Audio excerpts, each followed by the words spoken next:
wordpress.com article that you were talking about earlier. Good. Excellent. And Dutch Bird Kate is with us. Hello, Dutch Bird. Hello, Dutch Bird. How are you? I think She's not to whistle, She's in Hendo. Yorkshire, isn't she? Not to whistle. I've got to stop whistling. I'm not actually whistling, as this is pushed up to mid-on, funnily enough. I think you'll find that I'm actually speaking. Oh. That's whistling, and this is speaking. Messi Jazz says it will be interesting to see which of his movies Olivier channels, Marathon Man or A Bridge Too Far. Well, I tell you what, the way England bat, it will be once more into the breach if they get through the first 2 wickets. Boom, boom. I was going to say, the thing about Marathon Man is there's an awful dentistry moment, isn't there? And A Bridge Too Far. It goes quite well together, doesn't it? That's right. See what I'm going to do with that. Onto the front foot he goes, defends towards mid-off. Rabada leaves it to Maharaj to do the fielding. And there is no run. Shane Yorn says, morning, gents. Why do England batsmen in the last chance saloon completely stop scoring before their inevitable failure? I'm going to contest that because both Alistair Cook and Andrew Strauss scored huge hundreds when they were drinking in the last chance saloon and that does happen, revived their careers. Now, I have to tell you something interesting here. As Rabada bowls a full ball that swings down the leg side. Again, the diving Quinton de Kock takes that. He didn't hang in the air for that one, so we won't give him marks out of 10 for that. But he still did pretty well to get to that. First ball that I've seen swing today, really. He's taken some absolute scorchers down the leg side in this series, and as a former wannabe wicketkeeper myself, I can. Oh yeah, absolutely, yeah. I can thoroughly appreciate, if not empathise. Well, he ended up on his back, and what I've just noticed is that round the ground, as Rabada comes in to bowl to Jennings, this is outside the off stump left alone, is that people are watching this game from their beds. Did you see that? I didn't. People are in their beds. There are people in beds watching this game. It's that hotel that's there. Either they actually, the rooms now are actually on the outfield, beyond the boundary, as it were, or it's a promotional thing to advertise their hotel. That is a lovely touch. That's a ground for me. They do it at the Rose Bowl. They do. Yeah, but these are out there, actually on the. You know, sitting up in bed, you're reading the papers, and suddenly there's cricket going on in front of you as well. This is a bouncer which flies well over Jennings, and that is the end of the over. England, after 6 overs of the morning, are 8 without loss. To channel the words of Meatloaf, if you're in bed and you're reading the papers and you've got cricket in front of you, 2 out of 3 ain't bad. That's pretty damn good. Pretty damn good. Clovis the Apostate is with us. Crikey, that's a svelte there. How's he going to hibernate next winter? Well, we're all rather worrying about that. Well, yes, because I did say to Mog earlier this week, we were talking about crossing the Nullarbor, and he said, well, the thing about crossing the Nullarbor is you've got 40 days of absolute boredom, plus you may break down and die. Like Easter. Oh, yeah, like Easter, yeah. Morkel starts a new over, full ball, driven, lovely shot, though, from Cook. That one goes running past the man at mid-off and away to the boundary for one of these.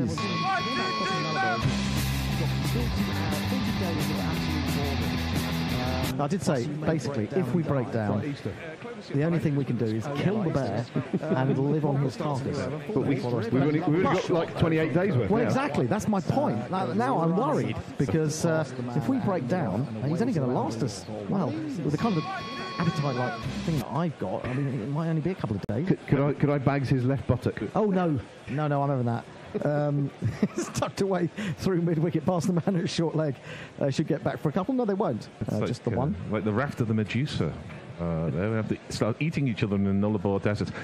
One of the reasons why England play a man with 144 test matches at the top of the order is that he can be beaten all ends up for, 24 minutes by Morne Morkel's splendid new ball bowling. He gets a half volley and he punches it through mid-off for 4. That is how to play Test match cricket. His temperament is second to none. J. Rover 2307 says, I had a broken leg and a severed artery in my left arm and couldn't function for about 6 months. When? I ate a lot. Well done for recovering. That sounds particularly... Jesus Christ, how did that happen? Nasty. How do you sever an artery? The kind of thing that happens on a motorbike. Morkel bowls to Jennings, I think, for the first time. And Jennings leaves this one angling into him outside the off stump. And there is no run. Jockeys have the most ridiculous injuries I've ever heard. Really? Things like lacerated spleen that you never hear anywhere else. Lacerated spleen? Yeah. Sorry, Gary. A horse's hoof in the lower abdomen is never a pleasant experience. Jonah Jones 75 says, please, can we name an end after Ian Bell? Hey, Man City tried that with Colin Bell, didn't they? They did. It won the Boaty McBoatface online poll, I think. Morkel bowls and well forward this time. Jennings pushing pleasantly into the offside, and there is no run. That makes me think, amongst our listeners, if you were stranded in the Nullarbor with no food and only the bear, and you killed him, which part of the bear would you want? Well, given Jay Grover's experience with the left arm, I think I'd probably go for the left arm. Left arm of the bear? Yeah. Bear in mind, I've already bagged half his arse, so you can't have that. Yeah, but it's fucking enormous. Yeah, but I'm very hungry. Morkel Bowls beats Jennings outside the off stump. Weirdly, we hadn't planned this thread, had we? Being a vegetarian, I think I'd have to have the renewable bodily fluids, which sounds a bit worrying. Jay Grover 2307 says, this is very worrying. There is no one I dislike on the sofa. I need to rage to wake me up. How can we? Who do you normally hate on the sofa? I'll tell you what, those people who've lacerated their arteries. No, I hate them. Yeah, there you go, Jay. Yeah, that gives you enough ballast to work with. Call that suffering. Full ball, which hits on the pad and then sort of runs up the back of the bat, which made the man at short leg get momentarily interested. But that is the end of the over. Morkel has bowled 4, England are 13 for no wickets. Kogan Nagan is one of many South Africans listening to us and tweeting us, and we're very grateful for them. He says, moved from short leg to score runs down at long leg where Morne Morkel is. Oh, the irony. Morning, gents, from South Africa. I'm not sure it's ironic, that. It's very much like the Alanis Morissette song, Ironic, where most of the things in it are not ironic, as Ed Byrne did a whole set about. That's not ironic, that's just annoying. It's like, it's like 10,000 spoons when all you need is a knife. That's not ironic, is it? No. PJ Mead says, I hope you're getting paid for the Uber adverts that play for 30 seconds before the feed on TuneIn. Well, yes, we do get a tiny minimal. I think we get about 0.000000001p per player. We should tell them that Knackle is a top Uber user. Yes, exactly. And maybe we get him a discount if nothing else. I thought he'd sworn off them. Rabada finds the edge of Alistair Cook's bat. I think it's the first time that Alistair Cook's faced Rabada. But he plays it softly enough for it to go into the ground before it reaches the slips. Yeah, that's what PJ Mead says. Right, Meaders. And we've got some more tweets coming in. Evil Scooters says, just not in honour of Bell, but rather Botham. The Bell end. Yeah. I feel a bit sorry for Ian Botham. There's a big piece on him yesterday in the Times saying, all I was trying to do was get some meals for poor people. And everyone was having a go at me. Pheasants for peasants. Pheasants for peasants. Defended it into the offside, and there is no run. And he's been known. He helps a lot with charity. Doesn't he? You can say what you like about him, and people, and we do. Yeah. We continue to do so. But he's done a load of work for charity, mate. And before it was kind of fashionable as well. In the mid-'80s, he was doing those walks from John O'Groats to Land's End, wasn't he? There are people who've done lots of work for charity who are now break off. Defender on the back foot, up to mid-off, and there's no run. I think it's as much about his attitude and demeanour. We know he does great things and has saved a lot of lives and done some good work. But doesn't mean he is a less than pleasant personality. Deeply unpleasant. Yeah, look, I mean, Cristiano Ronaldo does low for charity. Doesn't mean you have to like everything about him, but you can at least acknowledge that is a good thing. This is what gets me about when you get the New Year's honours list and all that nonsense as Rabada comes in to bowl to Cook, and Cook drives. Nice shot, but finding fairly wide mid-off doing the fielding. It's like, I think it was Victoria Beckham got something the last time out, and it was for services to the fashion industry and charity. Yeah. And it's like, if you just do a little... I mean, it's like, I've rattled a can in my time. I've rattled a can, aren't I? That's how you get your knighthood, isn't it? Yeah, absolutely. I'm entitled to one, surely. How many Knights of the Realm are called Nigel? Hawthorne? Is he one? Oh, I don't know. Oh, carved at by Cook, but carved at effectively wide for the man at backward point. That will run to the boundary for one of these. 4. We're only making gongs for Nigel. Oh, yes. Now, nice bit of XTC. How about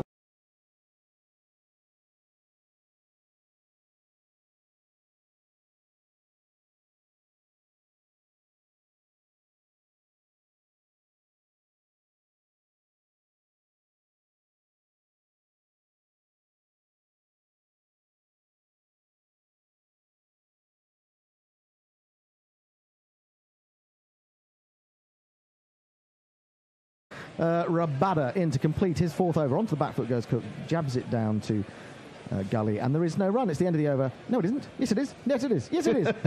It's 17 for no wicket.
Goodness, I mean, what sort of muffin was it? That's the most important thing. Was it? If I find out it was a chocolate muffin, I'm going to be very angry. Now, talking of Muppets, I hesitate to make mention of this, but you may well have seen, dear listeners, the Agnew boycott wind-up thing. Yeah, it was good, I have to say. I was chatting to Hendo, and I'll come back to it after this ball on the way here. Here comes Rabada again. He's got a short leg waiting, and that comes into Cook. That's better line for that sort of ball. Foolish and swinging a little bit into him. He's got a thick inside edge. It's flown away behind square. Olivier, I think it is, down there, has come to field, and they get back for 2. Cook is on to 13, Jennings has 10, England are 23 without loss. Now, a lovely line that appeared in one of the articles about us recently was delivering unwanted chin music to the cricket establishment, and I think that could be a guiding light for guerrilla cricket. Yes. And so, given that that's the case, I feel we should do more in that direction. So if you listeners have any suggestions as to what we could do to deliver that unwanted chin music to the establishment, let us know. Onto the back foot goes Cook, defends it back to the bowler. Yes, exactly. How can we subvert? Tell us how we can subvert more effectively. Well, and more to the point, get publicity for doing it. You don't get this on TMS because Paul Kemp has laid claim. He says, I'll have the other half of the arse. Love a rare rump steak. Yeah, I want mine at least medium. In size or in dumbness? Yeah, à point, and as the French call it. Crack de Bear says you can't have half the Hofbear's arse. My very existence would be threatened. It would. What would happen? You exactly. It would be the end of Crack de Bear. It'd be like asking Hendo's kidney stone to donate a kidney. Exactly. It's just not going to happen. It's just not. Oh, Jason G is here. Is it time for us to change already? I'm guessing it must be. Who's coming in to do ball by ball? Oh, the Gary better have, because he's got to go at lunch, hasn't he? And 2 other people are coming in. Looks like. Are you coming in? And who else is coming in? Ian? It is indeed Ian. Ian Pearce will be with you very shortly. Olivier, we'll do it after this over, which means there's 6 balls. So, just at ease, boys. In comes Olivier, bowls. Oh, it's turned him round. There's a big appeal for LBW. I would have said that probably pitched outside leg and then cut away from him. Yeah. But certainly he was well in front. And that's a useful delivery from the inexperienced Olivier. Yeah, well outside. Pitched about 1.5 foot outside leg, didn't it? Yeah, it was interesting. He didn't hold the seam up there, but he scrambled the seam, but it hit the seam, which straightened it. I think if you look, you'll see his wrist. He bowled an off-cutter there, I think. Yeah, you'll see his wrist turning ever so slightly. It was going over the top as well. Here comes Olivier again. Up to the crease, full ball, driven this time by Jennings, and driven well. There's a gap between cover and mid-off, and that is going to run away to the extra cover boundary for one of these. It's Nissan She. It's Nissan She.